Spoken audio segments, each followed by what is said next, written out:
Well, my fellow video gamers and Let's Players, I'm JuddlePlays, and this is post-commentary. Yeah, so we're going to go into Icy Flight right there, okay. Now, yeah, it feels weird doing post-commentary here, but the reason why I'm doing post-commentary is because, well, I tried recording this episode with live commentary earlier today, and let's just say it didn't work out the way I wanted it to, because, like, it was okay, like, well, not it was okay, I just, like, I had a Gatorade before, and now I found out that, like, 3.5 servings of, like, Gatorade or whatever is not good before recording for me, because, it got me so hyper and, like, so much energy that I just kept swearing and everything, and I just did not like it. So, yeah, how about I actually say what we did in the last episode? In the last episode, we did Lofty Castle, and also we did Haunted Towers. In this episode, we're starting with Icy Flight, like I said, which you're already pretty far into this one, but I'm just going to spoil it right now. I do not make it on this attempt, and also, I'm not actually cutting out anything, because the raw footage for this whole episode without cutting out was like 13 minutes, so it's not that bad. But I will be quiet for the dragons and edit in, like, the dragon audio later, but, that's nothing big. So now, this flight level, I'd say, it's not as hard as the last one, Wild Flight, but it is still pretty difficult, because, as you see, it is, because, one, I went through the barrels there, then I turn around thinking, oh, I need to get those barrels, and thinking, oh, I'm never gonna actually get all these barrels in time, and I actually do, but there are 2 more barrels left, which they should be coming on the train soon, and I do get those, and now, going up here, I'm like, oh, what am I gonna do, because I was afraid I wasn't gonna hit that. Then I'm like, okay, maybe I can get this if I'm just very lucky.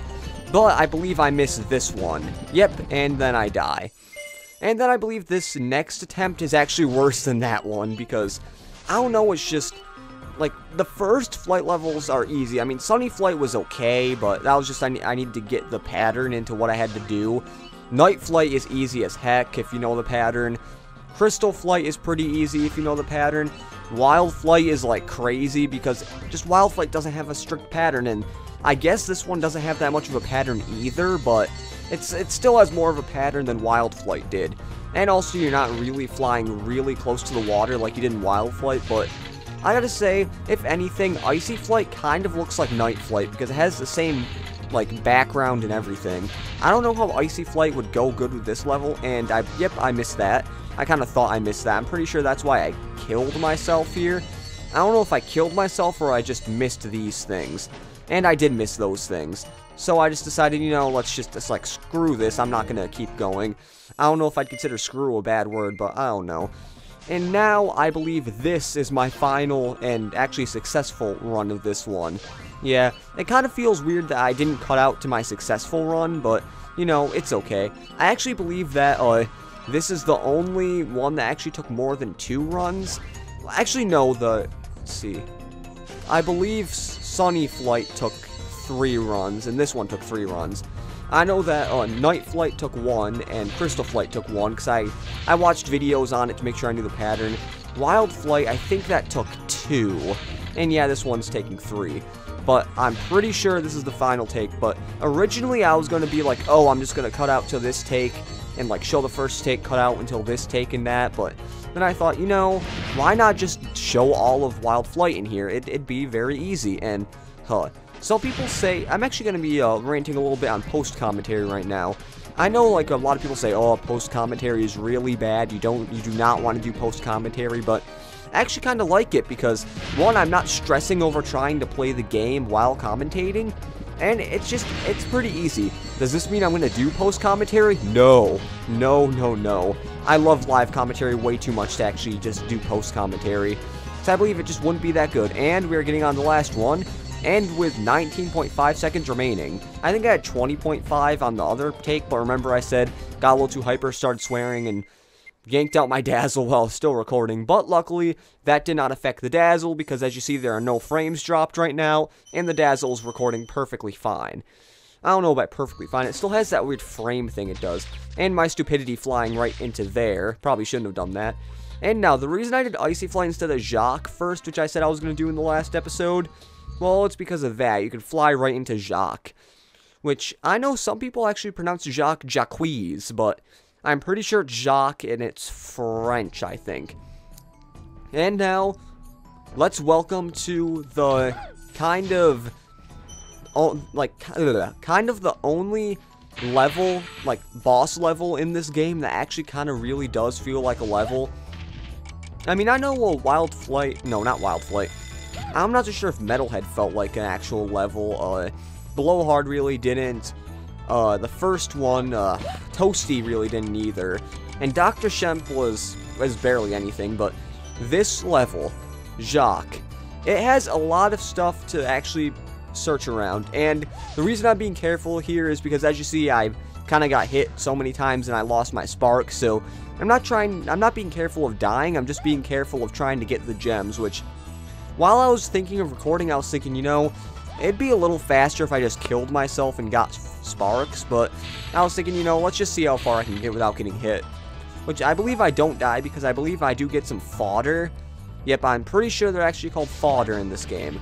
Also, now, I forgot to mention, but the fools in this level play a very big role, because, as you see, the fools, you have to flame the fools to actually raise those platforms to get up. Which is kind of like the homeworld, but not really at the same time, but I don't know.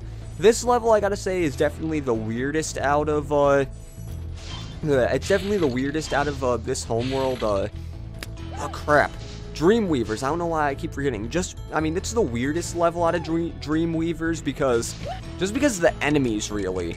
The enemies just stick out as weird, I guess, because, I don't know. Also, you might be able to hear something in my headphones while recording this. That is because, I'm actually somewhat listening to the audio while recording this. And actually, it felt good recording this episode because I was able to actually listen to the game audio since I wasn't commentating while actually recording the footage for this. Also, right here, 40 lives. I don't think I keep that for long, but I got 40 lives. I'm pretty sure I do get 40 lives again, but I don't know. And now I'm just checking to make sure I got all the gems. I'll see that chest there. That's going to be familiar for later. I don't know, I'm just saying. You do not want to forget that chest. Also, so now, going over here. This is the part where I actually rage quit on the other episode, which I kind of find stupid because while not even commentating, I got this part, like, done first try. And I also forgot to say about Jacques is that there are branching pathways. You could go this way first, but really, you want to go the way I did first because it's basically the better way. And, yeah, I kind of didn't make that jump there. There are a pretty good amount of jumps, I believe, that I actually don't make. And since we didn't get a dragon, we start at the beginning of the level, which isn't really that bad because this level's not all that big. It's just kind of branches. So, yeah, it's not horribly big. And now I'm trying to get this fool so I can go up to this area. And you want to make sure you get on those platforms right when you flame them, because some of them, if you don't, you just, like, you can't get back on them. You have to wait again and try again. So you want to flame the fools when they're really close to the platforms. Not just flame them and then run, like, charge all the way to where the platform is and then see that you can't even get up there. So, yeah, that is definitely a good strategy. And now, also, going over here after I flame these weird gay guys, because I guess they're holding flowers. I don't know. They might be women. But you want to hit this fool, because if you remember, there was a platform that was really high up around here. Like, right there. That platform right here was actually pretty high up. And now it's going to rise, like, right about now, right there. So we can actually go over to here, which is a not really secret area, but it's a different area of the level. It's the third branching pathway. Anyways, Unica. Thank you for releasing me. Why, thanks. I'll probably raise the audio in editing after this. I mean, I'm not going to, like, edit it. I'm just going to find out where the dragons are and do that. That's all the editing I'm doing. And also putting the intro in and the navigation, because I didn't do that yet. I just decided I want to record the commentary right now. Also, no, the other part wasn't where I rage quitted. This is the actual part I rage quitted on. Also, back to 40 lives right there. But the reason I rage quitted on this part is because I really didn't get the concept of how you're supposed to do this, because now knowing that you have to be careful while doing this, you want to basically flame the guys and then you want to land on their platform. So you can jump and then kind of go low when you're flying, because if you, like, jump at the highest point of your jump, you'll actually fly over them, which that is what I had a problem with the first time. And also, going over here is some more gems. Just use that fool to make that platform go, and then go on the whirlwind, and you can get over here. But you want to make sure you get all the gems, because these gems are actually in tricky, maneuvery places. I believe I miss a gem here because, which is lucky and good. Sorry, I had to kind of stand up because my back was hurting from bending over because the way I am in recording this, well, let me just turn my mic a little bit. Oh crap, let me move my computer mouse because I can't see it because my computer fell asleep. There we go, okay. And I died again. Whew, okay. Sorry about that. That was because my computer monitor fell asleep and I couldn't see what was happening, so sorry about that if you really couldn't see what was happening on the screen. I couldn't. Also, that's the gem right about there I missed. Missed that because of stupidity and I didn't check. And now, come on, make it. I don't know why I'm saying come on, make it, because I don't know if I'm going to make it or not either, because this is recording in the future. Well, this is actually a past recording, technically, because I'm commentating over something that I recorded in the past, which, in all honesty, was about maybe like 30 minutes ago. So yeah, I didn't record it. It's not like I recorded this 2 days ago. I recorded this like 30 minutes ago.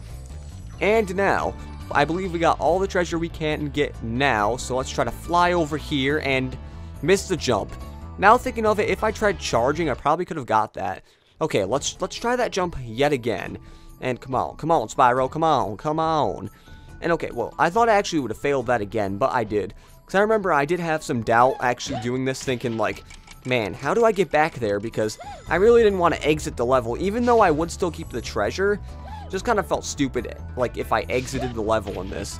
I'm not going to say I feel stupid, but I feel kind of a wussy for actually doing, like, post-com. But like I said, I really didn't feel like getting all angry again, so I just decided, you know, why not just do a post-com, because they're okay. It's not like it's anything bad. Also, I was checking my gems right here. As you know, I usually do when I'm recording, except, I didn't want to keep talking because I just wanted to make sure to know that I was just checking the gems. Also, I'm being careful here because I know the gems are on each of these steps, and if you just keep going, you're just going to fall over the steps and miss some of those gems. And here's the second dragon of this level, Revill. Any advice before this battle? Advice? A wise dragon once told me, aim high in life, but watch out for flying boxes. Huh? Yeah, I'm trying to get my mouse on the stop record button, so when the video is actually done, it'll stop recording when I'm doing this. So, here is Jacques. This guy is actually pretty easy. You might think you'll be able to flame him on other places, but you can really only flame him while he's on those pedestals. It does not look like you're actually hitting him, but trust me, you are, because once you get to the last pedestal and you flame him, it'll be done. So, I gotta say, this boss battle is really not all that hard. Because, I'm pretty sure it's just easy. It's just a 3-hit boss battle, and you just have to fly around this one area. He will throw presents at you like that, but luckily I didn't fall into the lava drink, and you get 100 gems from that. I think 100. That is why, even if you think you might be a little light on your treasure, going here won't be that bad. And you see that I'm missing 45 gems. But then, after going through this, I realized, oh wait, I forgot that there was that chest there. That's why I told you not to forget it, because I kind of forgot it when going through this level. But luckily, all the gems I needed were in that chest, so I didn't have to backtrack or anything. And coming up here, let's get that last gem, 500 gems, and let's exit the level, because Jacques is El Duno. And 500 gems, and also, well, now we have 10,500, but this level and Dream Weavers is complete. So, I gotta say, that's my first episode of Let's Play Spyro the Dragon. I'm kind of stretching here because I don't want it to overdo. So, in the next episode, we're going to be going to Nasty's World. So, this has been JuddlePlays saying see you later and goodbye. And the video is off.